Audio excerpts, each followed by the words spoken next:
isn't she a great environmentalist? Why are we using and reusing so much plastic? Good point. Then she gives us the ineffable tip that when you tie a knot, always be sure you put a... So, the second episode of Meghan Markle's With Love show with Chrissy Teigen was meant to be sweet and fun, but it turned into a total disaster with awkward vibes, bad food, and fake energy, and then mean Callahan roasted her live on TV, showing Meghan at her weakest. I love to send all my guests home with stuff. You always go home with stuff. He says, listen, I live in New York City. I don't have counter space in my kitchen. Right. She doesn't know that. She's a normal never person. Pretzels. Peanut butter pretzels. And decanting them into another. Meghan stumbled through the show, showing no real link to cooking or the audience, and critics instantly called it proof of her lack of authenticity from the start. The fancy kitchen looked bigger than the hosts, and instead of natural flow, everything fell flat. And then Daniel does show up. Poor Daniel. Poor Daniel. And she doesn't know if he likes to, lifelong friend of decades, the before, during, and after, as she says, right? Mm-hmm. Doesn't know if he likes tomatoes. Right. Doesn't know that he's left-handed. He's her makeup artist. The intros felt forced, the laughs felt fake, and Chrissy tried hard to cover the silence while Meghan stayed stiff with a fixed smile, making the whole thing feel cold and staged, like two strangers pretending to be close, and the awkward vibe was clear to everyone. By the way, not for nothing, I have seen people online, there are her defenders, whether they are paid bots, I don't know, but people saying, why can't you just leave her alone? She's just trying to make an entertaining cooking show, whatever. To which I say, it turned into the weight that dragged the whole segment down. Cooking shows usually shine when the hosts click share laughs and tell stories while cooking. But here, everything felt forced. Chrissy would make a joke and Meghan always answered a second too late with something that didn't even match the mood. Talk to me. Okay, so, well, I mean, I think what we just saw was a carbon copy of season 1, which critically was absolutely destroyed, JK. And we knew that this would likely be the case because they filmed this back to back with season 1. When Meghan shared stories, they felt staged and the vibe stayed flat, like two separate shows happening together. Viewers online called them oil and water, saying Chrissy's natural flow made Meghan's stiffness worse, and once her lack of cooking skills showed even simple tasks like chopping onions, it all started to fall apart. Harry and Meghan, one of the last times we actually saw them together, they were in New York campaigning against cyberbullying online.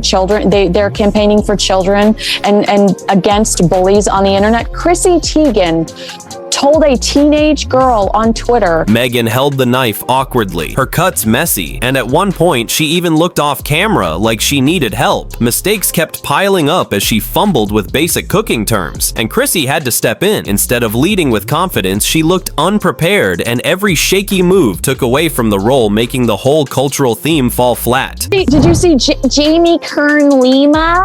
Her podcasting friend is appearing in season 2, so we're gonna get more of the moans and the hues. I want to play it again, Ra. I don't care. Ladies and gentlemen, this is the Meghan's latest Netflix trailer. Meghan tried to showcase a Nigerian-inspired dish to look connected and cultural, but it felt shallow, like something pulled from Google. She spoke in vague lines about food and heritage without real details, and Nigerian viewers quickly noticed the wrong ingredients and skipped steps, making it seem staged instead of authentic. See, when I hear season 2, season 1 was about fruit. This is even, have a look at it. Have an eagle-eyed look for the phallic symbol on the pottery wheel. Everyone should we've got past the phallic symbol of the penis with it. What was the thing that he said everybody should have one at home? The internet wasted no time tearing this episode apart with people blasting it as shallow cultural appropriation and saying Meghan only used Nigerian food as a backdrop for her own image instead of honoring the culture she claimed to represent. She ended up looking totally out of touch rather than like someone building bridges between traditions, and just when it seemed bad enough, Maureen Callahan stepped in, live on TV, and broke it all down with surgical precision. She didn't just call it bad. She showed exactly why it was a failure moment by moment, pointing to the complete lack of spark between Meghan and Chrissy with clear examples where Meghan dodged eye contact or failed to respond naturally to Chrissy's jokes. She replayed the kitchen blunders, showing Meghan fumbling with tools and looking lost. Even with the simplest cooking steps, and with every clip, the picture got worse, turning what could have been a cultural celebration into proof that the whole project was a staged performance with no real soul. Seemed like it was a meat display. Now that was Chef Jose Andres, who defended Meghan Markle after she was accused of being a disaster tourist when she was walking through the Palisades fire.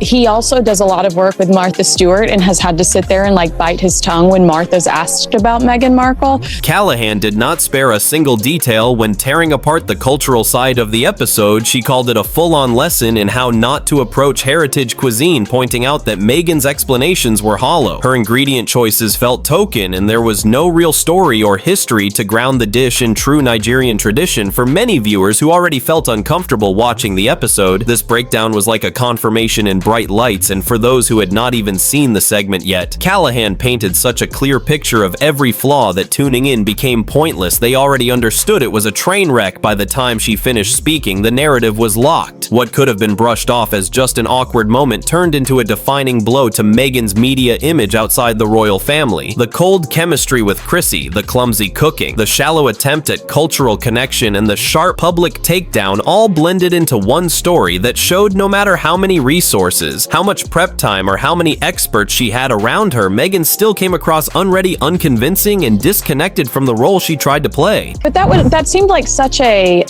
insincere moment. I think that's a really great word. I think that is the best word. Who was the woman with the wig? What was that all about? Did you see her?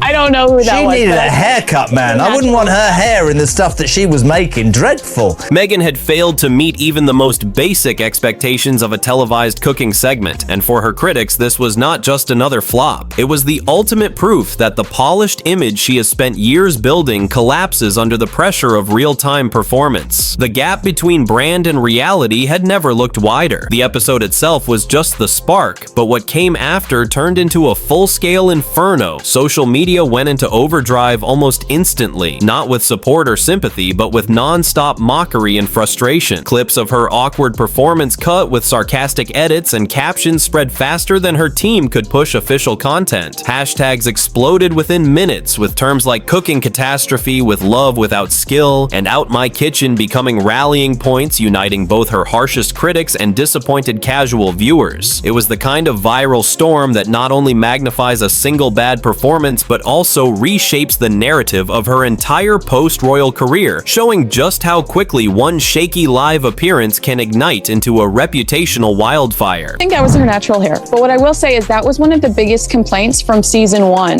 that people were like, well, her hair's up, Meghan's hair's all over the place. If you're gonna be entertaining and doing this stuff, at least put your hair up, put your hair back. But again, she recorded these back to back, so she's not incorporating any of the feedback into season 2. The storm didn't begin with gossip columns. It started with the viewers themselves, and that made it even more powerful because it showed just how little faith people already had in Meghan's media ventures. The clips that went viral were only seconds long, but they carried the whole weight of the backlash moments of her fumbling with kitchen tools, mispronouncing words that even beginner cooks know, or just standing frozen while Chrissy carried the entire segment. Those tiny clips became the face of the entire episode, and they spread like wildfire across social platforms with edits, captions, and sarcastic commentary that made sure no one missed the point. Even people who never tuned into the full episode still felt confident enough to mock her, because the seconds they saw were enough to convince them it was a disaster. And as these clips repeated over and over across platforms, the story hardened into one narrative: Meghan had no business leading a cooking show, and no camera angle or production polish could hide that. Within just hours, the conversation grew bigger. Food bloggers weighed in, cultural commentators added sharp critiques, and then came the most damaging voices: Nigerian chefs and culinary historians who posted detailed explanations of why her dish was inaccurate and why her approach felt hollow. Their input gave the backlash credibility and made it impossible for her team to dismiss it as trolling or hate. This was no longer just jokes online. It was a public takedown backed by expert voices that painted her not as unlucky, but as unfit for the role she was trying to play. I can't believe you haven't mentioned her Christmas special. Oh, well, this was yesterday. We had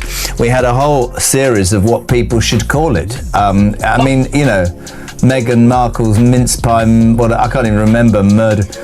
Oh, Was there this was my favourite. I'll tell you what won it. I just see my brain. What won it yesterday on Drive was...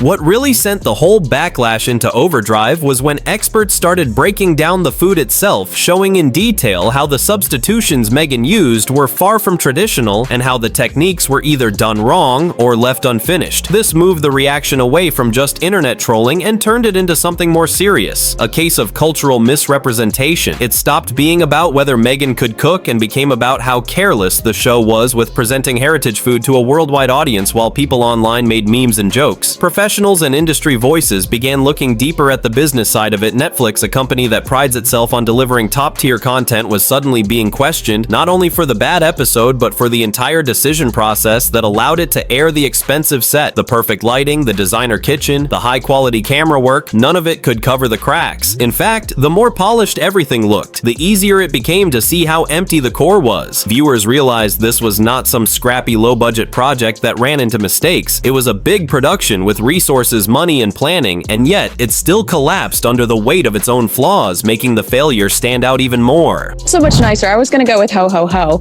but I was. If you think about like who should be giving us guidance on how to celebrate the holiday season with our family.